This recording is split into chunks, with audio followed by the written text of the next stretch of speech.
নমস্কার, আপনারা দেখছেন দ্য বিগ স্টোরি আর আপনাদের সঙ্গে রয়েছি আমি দেবারতী। প্রথমে একটা খারাপ খবর দেবো আপনাদের দেব খারাপ খবর নাকি তৃণমূল কংগ্রেসকে দেব খারাপ খবর জানি না। তারা নিশ্চয়ই হাত গুনতে জানে এবং হাত গুনছে, কর গুনে বুঝতে পারছে যে এই মুহূর্তে ৮০ নয়, তাদের বিধায়ক সংখ্যা ৭৮। আজ বাংলার রাজনীতির ইতিহাসে এক চরম সন্ধিক্ষণ। আজ যে প্রশ্নটা প্রতিটি অলিন্দে ঘুরপাক খাচ্ছে তা হলো, ভাঙছে তৃণমূল, তৈরি হচ্ছে নতুন তৃণমূল। কি নাম হবে তার? অন্নপ্রাশন কবে হবে? কে তার মুখে ভাত দেবে? এগুলো তো সময়ের অপেক্ষা। কিন্তু গত ১.৫ দশক ধরে বাংলার ক্ষমতাকে নিজের হাতের মুঠোয় যারা রেখেছিল, আজ তা বালির বাঁধের মতো ভেঙে পড়ছে। আর সামনে দাঁড়িয়ে দেখছে পিসি ভাইপো, কারণ এই কোম্পানি তো নেই, আর ভেঙে চুরমার হয়ে গিয়েছে সব কিছু। এবার কি তবে নয়া ফর্মে দেখতে পাবো তৃণমূল কংগ্রেসকে? নাকি যেমন গড্ডালিকা প্রবাহে গা ভাসিয়ে এর আগের শাসকদের পরিণতি হতে দেখেছিস, ঠিক সেই রকমটাই হবে? নামই থাকবে না এই রাজনৈতিক দলটার, ইতিহাসের পাতায় চলে যাবে, ঠাঁই হবে সেখানেই। কারণ গতকালেও কালীঘাটের বৈঠকে যা ঘটেছে তা স্রেফ একটা বৈঠক ছিল না, ওটা ছিল বিদ্রোহের স্পষ্ট ইঙ্গিত। অভিষেক বন্দ্যোপাধ্যায় মার খেলেন সোনারপুরে, ডিম ছোড়া হলো, ঢিল ছোড়া হলো, জুতো ছোড়া হলো, ধাক্কা মারা হলো তাকে, প্রায় পড়ে যাচ্ছিলেন মাটিতে। আশা ছিল বিধায়করা পাশে দাঁড়াবেন, যেমন স্যালুট করতে বলেছিলেন মমতা বন্দ্যোপাধ্যায় গত ৬ তারিখের বৈঠকে, যে অভিষেক বন্দ্যোপাধ্যায় ঢুকছে, আপনারা উঠে দাঁড়ান। কারণ ওকে সেই সময় ৮০ বিধায়ক জয়ের কাণ্ডারি হিসেবে তুলে ধরতে চলেছিলেন মমতা বন্দ্যোপাধ্যায়, চেয়েছিলেন মমতা বন্দ্যোপাধ্যায়। কিন্তু ফল কি হলো? গতকাল কি দেখলেন? ১৬ জন বিধায়ক, বাকি ৬০ জনের বেশি বিধায়ক পাত্তাই নেই। পিসির বৈঠক এড়িয়ে গেলেন এরা। কি ইঙ্গিত দিচ্ছে এই অনুপস্থিতি? রাজনীতিতে সংখ্যার খেলাই শেষ কথা বলে, আর সেই সংখ্যাই এখন তৃণমূলের শেষের শুরু, সেটার স্পষ্ট ইঙ্গিত দিয়ে দিচ্ছে। সোনারপুরের মাটিতে যখন অভিষেক বন্দ্যোপাধ্যায় রাজনৈতিকভাবে শেষ হয়ে যাচ্ছেন, তার স্পষ্ট প্রতিচ্ছবি দেখা গেল, তখন দলের অন্দরেই একটা ফাটল চওড়া হলো। মমতা বন্দ্যোপাধ্যায় পরিস্থিতি সামাল দেওয়ার জন্য জরুরি বৈঠক ডাকলেন কালীঘাটে, কিন্তু যে দল এক ডাকে কলকাতায় লাখো মানুষ জড়ো করত, যে দল রাজ্যের একেবারে উত্তর থেকে দক্ষিণ পর্যন্ত, কোচবিহার থেকে কাকদ্বীপ পর্যন্ত দলনেত্রীর একটা ডাকে একেবারে কলকাতার ব্রিগেড হোক, কলকাতায় ধর্মতলা চত্বর হোক, ভরিয়ে দিত, নেত্রীর বাড়ির সামনে ভিড় থাকতো, আজ সেখানে একাকী শুধুমাত্র সোশ্যাল মিডিয়ায় দেখা যাচ্ছে নেত্রীকে। এই ঘরের বৈঠকে কারা এলেন? মাত্র ১৬ জন বিধায়ক। ৬০ জন যে এলেন না, তারা কি করছেন? কেন এলেন না? কারোর সঙ্গে কি যোগাযোগ রাখছেন? অন্য কোনো রাজনৈতিক দলে যাওয়ার কি ভাবনা চিন্তা করছেন তারা? এই ৬০ জন বিধায়ক যারা ঘরবন্দি থাকলেন, যারা অজুহাত দিলেন যে আমাদের বেরোতে ভয় লাগছে, যারা এটা বলছেন যে আমরা বুঝতে পারছি না বেরোলে আবার বাড়ি ফিরতে পারবো কিনা, এটা কি ধরে নেব নাকি এর মধ্যে একটা সুপরিকল্পিত নীরব বিদ্রোহ আছে? যে বিদ্রোহের শুরুটার যে সুতোয় বেঁধে দিলেন ঋতব্রত বন্দ্যোপাধ্যায় এবং সন্দীপন সাহা। কেন বলছি এ কথা? কারণ একটা সই তৃণমূল কংগ্রেস এই সইটাও চুরি করলো। সই চুরি করেছেন অভিষেক বন্দ্যোপাধ্যায়, মারাত্মক অভিযোগ, বিস্ফোরক অভিযোগ করছেন এরা। গরু, কয়লা, পাথর, বালি, চাকরি, এই সব কিছু চুরির পরে এবার নিজের দলের বিধায়কদের সই চুরি করছেন। অভিষেক বন্দ্যোপাধ্যায়ের বিরুদ্ধে বিস্ফোরক অভিযোগ। বিধায়কদের একটা বড় অংশ তাদের এই অভিযোগকে কিভাবে সামলাবেন পিসি, কিভাবে সামলাবেন ভাইপো, জানি না, সময় বলবে সেই কথা। তবে যে কোম্পানি এতদিন চলেছে, সেই কোম্পানিতে এবার তালা পড়তে চলেছে। কারণ এই কোম্পানির চাকর হয়ে থাকতে এরা রাজি নন। কারণ নতুন কোনো একটা রাজনৈতিক দল তৈরি করতে পারেন এই ৬০ জন, নতুন কোনো রাজনৈতিক দলের সঙ্গে যোগদান করে এদের একটা নতুন পরিচয় তৈরি করতে পারেন এই ৬০ জন। বা হতে পারে যে মুকুল রায়ের নামে রেজিস্টার্ড তৃণমূল কংগ্রেস দলটা, সেই মুকুল রায় তৃণমূল কংগ্রেসের সঙ্গে এই দলটা গেল, সেই দলে ঠাঁই হলো না পিসি বা ভাইপোর। তৃণমূল সত্যি ভাঙনের মুখে, এ নিয়ে আর কোনো সন্দেহ নেই। পিসি ভাইপোর তথাকথিত কোম্পানির একাধিপত্যকে চ্যালেঞ্জ জানিয়েছেন দলের এই দুই বিধায়ক। আর সততার সাজা এরা কিভাবে পেয়েছেন? বহিষ্কারের মাধ্যমে। আমরা কথা বলেছিলাম সন্দীপন সাহার সঙ্গে। পুরস্কার দিচ্ছে দল, সততার পুরস্কার দিচ্ছে দল বহিষ্কার করে। বলছেন এন্টালির বিধায়ক, কি বলেছেন এক্সক্লুসিভ সিএনকে দেখুন, শোনাই। মাননীয় মুখ্যমন্ত্রী তো বলেই দিলেন, সেই একটা অ্যাটেন্ডেন্স খাতাকে রেজলিউশনে পরিণত করে বহু বিধায়ক যেখানে উপস্থিত নেই তাদের ব্লক লেটারে তাদের নাম লিখে সেটাকে জমা দেওয়া হলো রেজলিউশন হিসেবে। এর চেয়ে নিয়ম বহির্ভূত কাজ কি হতে পারে? এই প্রশ্নের জবাব আজকে দলের সর্বোচ্চ নেতৃত্বকে দিতে হবে। নৈতিকতার কাজ করলে এই দলে দল বিরোধীই হয়। যারা অনৈতিক কাজ করে দল তাদেরকে পুরস্কৃত করে, আর যারা নৈতিকতা নিয়ে এগোতে চায়, নিয়ম বহির্ভূত কাজের যারা প্রতিবাদ করে দল তাদেরকে পুরস্কার হিসেবে বহিষ্কার করে। এটাই এই দলের নীতি। এই নীতির জন্যই দলের আজ এই দুরবস্থা। সরাসরি আজকে অভিযোগ করছেন এরা দলের বিরুদ্ধে, কিন্তু প্রশ্ন এটাও অনেকে করছেন যে এতদিন আপনারা কোথায় ছিলেন? আজকে যারা বলছেন না বড় গলা করে যে আজকে আয়না দেখাচ্ছি, আয়নাটা দেখানো দরকার দলকে, তো এতদিন কোথায় ছিলেন? কথা বলতে পারেননি আপনারা? অভিষেক বন্দ্যোপাধ্যায়ের ক্যামাক স্ট্রিট থেকে যে বন্দুকের নলটা এদের দিকে তাক করা ছিল এবং ট্রিগারটা যাদের হাতে ছিল সেই আইপ্যাক, তারা যখন সরলো, যখন এই দলটা ক্ষমতা থেকে সরে গেল, তখন এরা একের পর এক মুখ খুলছেন, কথা বলছেন। আজকে শুভেন্দু অধিকারী মাননীয় মুখ্যমন্ত্রী তিনিও যে কথা বলছেন যে এদের কাউকে রেয়াত করা হবে না। আরে এই দলকে বিশ্বাস করবেন কি করে এই বিধায়করা, যাদের শীর্ষ নেতৃত্ব দলের এতদিনের কর্মী, এতদিনের যারা সৈনিক, তাদের ওপর ভরসা রাখে না? মাননীয় মুখ্যমন্ত্রী শুভেন্দু অধিকারীর একটা প্রতিক্রিয়া এখানে শোনাবো আপনাদের। যে বলছেন উনি এই ঘটনা যারা ঘটিয়েছে রেয়াত করা হবে না, সই চুরি করছে তৃণমূল কংগ্রেস সব কিছু ছেড়ে দিয়ে। কি বলছেন মাননীয় মুখ্যমন্ত্রী দেখুন।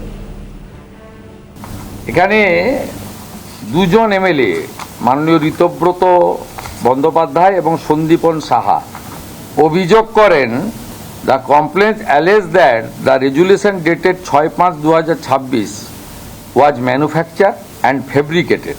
The complaint mentioned that as many as 14 signatures were in block letters. টিএমসির দুজন এমএলএর অভিযোগের ভিত্তিতে স্পিকারের নির্দেশে প্রিন্সিপাল সেক্রেটারি হেয়ার স্ট্রিট থানায় একটি এফআইআর করেন। হোম সেক্রেটারির নির্দেশে আমার অনুমোদনে পুলিশ মন্ত্রী হিসেবে এটাকে সিআইডিতে দিয়ে দেয়। আপনার দলের এমএলএরা লিখিত অভিযোগ করেছে, আপনাদের দলের লিখিত অভিযোগের ভিত্তিতে এফআইআর হয়েছে। এখানে সচিবেরও কোনো রোল নেই, স্পিকারেরও কোনো রোল নেই। 13 জনের মধ্যে 3 জন কনফেস করে দিয়েছে।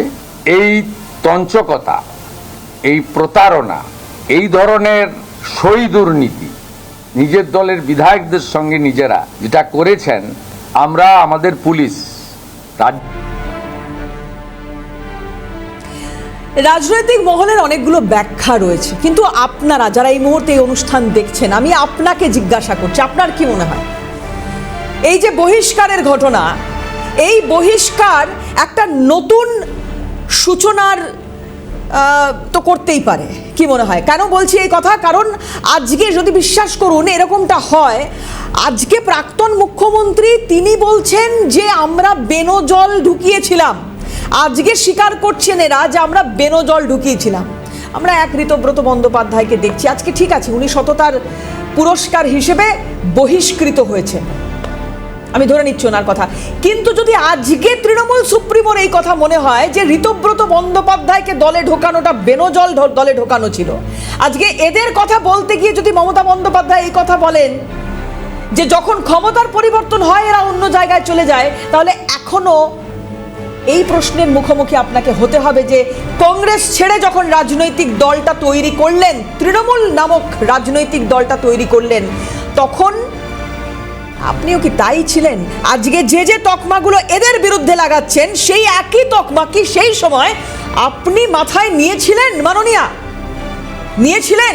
আজকে দলের সার্বিক এই হারের দায় আপনাকেই তো নিতে হবে, কারণ আপনি তো অন্ধ ধৃতরাষ্ট্র ছাড়া আর কিছু নন। আপনি তো জানেন যে অভিষেক বন্দ্যোপাধ্যায়ের জন্য দলটা কোথায় গিয়ে পৌঁছচ্ছে। আপনি তো জানেন যে এই অভিষেক বন্দ্যোপাধ্যায়ের জন্য মুকুল রায় থেকে শুরু করে শুভেন্দু অধিকারী থেকে শুরু করে তা বড় নেতারা রাজনৈতিক দলটা ছেড়ে চলে গেছে। আপনি তো জানেন যে আপনার চারদিকে যারা এই মুহূর্তে রয়েছেন তারা অত্যন্ত ক্ষুব্ধ অভিষেক বন্দ্যোপাধ্যায়ের ওপরে। আপনি এটাও জানেন যে অভিষেক বন্দ্যোপাধ্যায়ের ক্যামাক স্ট্রিট যেটা নির্ধারণ করে দেয় তার বাইরে কথা বলার ক্ষমতা কারণ নেই। কেন? আপনি যখন মার খেলেন,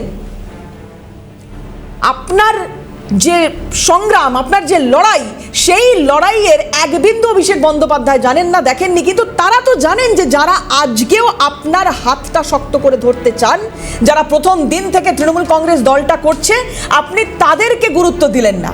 আপনি শুধুমাত্র অভিষেক বন্দ্যোপাধ্যায়ের চোখের দিকে, মুখের দিকে তাকিয়ে ভাবলেন, বা আপনার এটা মনে হলো যে অভিষেক বন্দ্যোপাধ্যায় একমাত্র সেই মাসিহা যিনি আপনার লিগাসিকে বহন করে নিয়ে যেতে পারবে। কেন?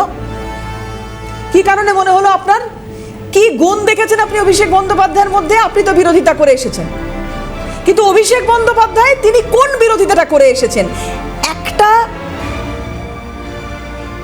বাড়িতে উনি যাচ্ছেন। কি সেই বাড়ি? কি হচ্ছে সেখানে?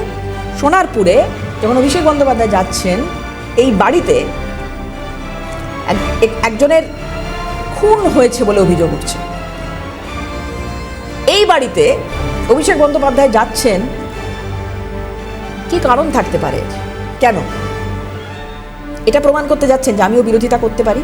এটা প্রমাণ করতে যাচ্ছেন যে আগামী দিনে নেতা আমি, মমতা বন্দ্যোপাধ্যায় নন। আপনি অ্যালাউ করছেন। আপনি দেখতে পাচ্ছেন যে ওনার আঘাত এত গুরুতর যে কোনো হাসপাতাল ভর্তি নিচ্ছে না। আজকে আপনি সমালোচনা করছেন যারা সত্যি কথা বলছে। এই বিক্ষুব্ধরা আপনার হাত ছেড়ে যখন নতুন একটা রাজনৈতিক দল তৈরি করবে, ধরুন সেই রাজনৈতিক দলটার নাম হলো প্রগ্রেসিভ তৃণমূল কংগ্রেস, ধরুন সেই রাজনৈতিক দলটার নাম হলো প্রগ্রেসিভ তৃণমূল কংগ্রেস, এবং সেটা প্রোগ্রেস করলো। আপনি বসে বসে আপনার এই চেয়ারে আপনি বসে বসে দেখছেন, আপনি এবং আপনার ভাইপো আপনারা বসে বসে দেখছেন যে ওই রাজনৈতিক দলটা যেটা তৃণমূল কংগ্রেসকে ভেঙে তৈরি হলো, সেটা তত্তর করে এগোতে থাকলো। মহারাষ্ট্রে কি হয়েছিল আপনি ভুলে গেছেন?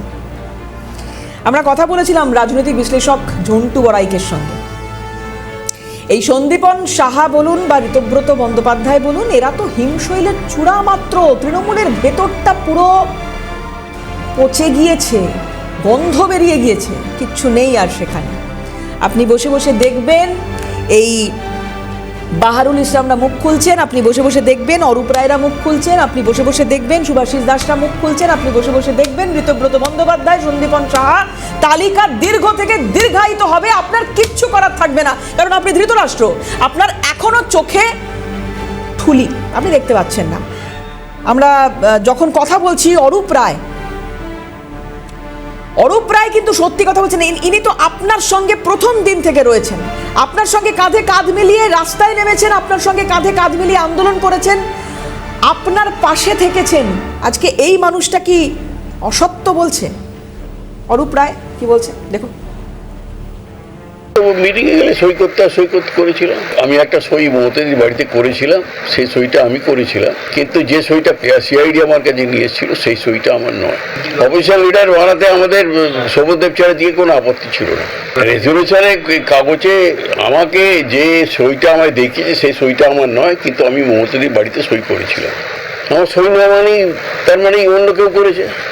আমার সই না আমি বলে দিয়েছি, আমি কেন আইনি পদক্ষেপ নিতে যাবো? ইনকোয়ারিতে সহযোগিতা করবো, যা সহযোগিতা করো। মমতা বন্দ্যোপাধ্যায়ের বাড়িতে যে সইটা আপনি করেছিলেন সেটা কি বিরোধী দলনেতা কে হবে সেটার সপক্ষে সেই সইটা করা হয়েছে? খুব সম্ভবত। তারপরে যে সিআইডি যে সইটা নিয়ে আসে সেই সইটা আমার। ওনার কি দায়? কেন বলবেন? কেন অসত্য বলবেন? কেন সত্য গোপন করবেন? ওনার কি দায়? আপনি বসে বসে দেখবেন যে আপনার চারদিকে যে সমস্ত প্রাক্তন তৃণমূলীরা, এখন এই কথাই বলবো কারণ বুঝতে পারছি না তো কে কবে দল ছেড়ে কোথায় চলে যাবেন, আপনার পাশে থাকবেন কিনা। আপনি দেখবেন বসে বসে যে এই সততার যারা এখনো ঝান্ডা ধরতে চান, যারা আপনার চোখ খোলাতে চান, তারা ঠিক কোথায় থাকবেন, কোথায় যাবেন। ফিরে এলাম বিরতির পর। যে কথা বলছিলাম, ভোটের ফলাফলের পর কালীঘাটে প্রথম মিটিং হলো 6 মে। আপনাদের মনে থাকবে কালীঘাটে পরাজিত প্রার্থীদের নিয়ে একটি পর্যালোচনা বৈঠক মমতা বন্দ্যোপাধ্যায় করেছিলেন, আর সেই বৈঠকে তিনি ভেঙে না পড়ে দলকে নতুন করে গড়ে তোলার ডাক দেন, কর্মীদের পার্টি অফিস সংস্কারের নির্দেশ দেন। কিন্তু সেদিনও বৈঠকে গড়হাজির ছিলেন 9 জন, এসেছিলেন 198 জন। আর এবার জয়ী প্রার্থীদের নিয়ে বৈঠকের তলবের পরেও মাত্র 16 জন বিধায়ক, গড়হাজির 60 থেকে 65 জনেরও বেশি বিধায়ক। ফলে বাধ্য হয়ে বৈঠকটাই বানচাল করতে হলো তৃণমূল সুপ্রিমোকে। আর এখানেই ঠিক রাজনৈতিক বিশ্লেষক ঝন্টু বড়াইক মনে করাচ্ছেন মহারাষ্ট্রের কথা। হাতের ভোটের কালি শুকানোর আগেই তৃণমূল কংগ্রেস উঠে যাবে, এটা যে বারবার বাংলায় একটা প্রচলিত বাক্যে পরিণত হয়েছিল তা আজকে হাতে নাতে প্রমাণ হতে চলেছে। তৃণমূল কংগ্রেস দলটির ভেতরে খান খান হয়ে যাচ্ছে, চুরমার হয়ে যাচ্ছে, মতাদর্শহীন একটি দল। এবং আমরা বারবার বলছিলাম যে পশ্চিমবঙ্গে একটা কিন্তু চোরা স্রোত বইছে, অর্থাৎ পশ্চিমবঙ্গের দুয়ারে মহারাষ্ট্রের একনাথ শিন্দে মডেল প্রবেশ করে গেছে। আজকে কিন্তু তার একটা আভাস পাওয়া গেল, গতকালই সেটা পাওয়া গিয়েছিল যে তৃণমূল নেত্রীর ডাকা মিটিংয়ে গ্র্যাজুয়ালি বিধায়করা যাচ্ছে না। গতকাল মাত্র 20 জন হাজির হয়েছে, 60 জন নেই। আজ যে সই জালিয়াতির চিঠিটা প্রকাশিত হয়েছে তার পরে পরেই যে বহিষ্কার করা হলো 2 জন বিধায়ককে, একজন উলুবেড়িয়ার বিধায়ক ঋতব্রত বন্দ্যোপাধ্যায়, একজন এন্টালির বিধায়ক সন্দীপন সাহাকে, এবং এই বহিষ্কার যে তৃণমূলের মানে দলের অস্তিত্বটাকে সম্পূর্ণ বিপক্ষে নিয়ে যাবে। অর্থাৎ মমতা ব্যানার্জির তথাকথিত প্রতিষ্ঠিত, তথাকথিত কারণ লোগোটাও চুরি করা এবং নাম দলের রেজিস্ট্রেশনটাও এখনও প্রয়াত মুকুল রায়ের নামে আছে। এই ব্যানার্জি পরিবারের কেউ যখন এই দলের আর রিপ্রেজেন্টেটিভ নন রাজ্যে, ব্যানার্জি পরিবারের মৌরুষি পাট্টা শেষ হতে চলেছে, যেটা ঝন্টু বড়াইক বলছেন। কারণ এই দলটার লোগো, এই দলটার রেজিস্ট্রেশন সব কিছুই মুকুল রায়ের নামে। এখনও পর্যন্ত যে সমস্ত বিধায়করা রয়েছেন এই দলে, যারা এখনও মমতা বন্দ্যোপাধ্যায়ের হাতটাকে শক্ত করে ধরতে চান, তারা কি করবেন জানি না। কারণ মমতা বন্দ্যোপাধ্যায়ের সেই ক্যারিশমা রয়েছে কিনা, কারণ কালকে ওনার ধর্নায় বসার কথা ছিল, সেই পারমিশন উনি পাচ্ছেন না। ফলে বিরোধিতাটা শুরু করবেন কোথা থেকে? আজকে উনি যতই গালমন্দ করুন তারই দলের বিধায়কদের, কিন্তু এই ছবিটার কীরকম একটা জায়গায় গিয়ে পরিসমাপ্তি হবে আমরা জানি না। কি বলেছেন মমতা বন্দ্যোপাধ্যায় একবার শোনাবো আপনাদের, দেখুন। করেছে তারাই কিন্তু আজকে গদ্দারিটা বেশি করছে। পার্টি কোনোদিন কারো কাছে পয়সা করে নেয়নি। কিছু বেনজল ক্ষমতায় যারাই থাকে ঢুকে যায় এবং তারা সুযোগটা নেয়। আবার যখন অন্য রাজনৈতিক দল ক্ষমতায় আসে তখন সেখানে তারা চলে যায়। যারা ভাবছেন এরা তাদের অ্যাসেট, তারা কিন্তু অ্যাসেট নয়। ওরা আমাদের দল থেকে চলে গেছে, আমরা বেঁচে গেছি। পার্টির থেকে টিকিট পেয়ে এমএলএ হয়েছেন, পার্টির থেকে টিকিট পেয়ে এমপি হয়েছেন, এতদিন ক্ষমতা এনজয় করেছেন।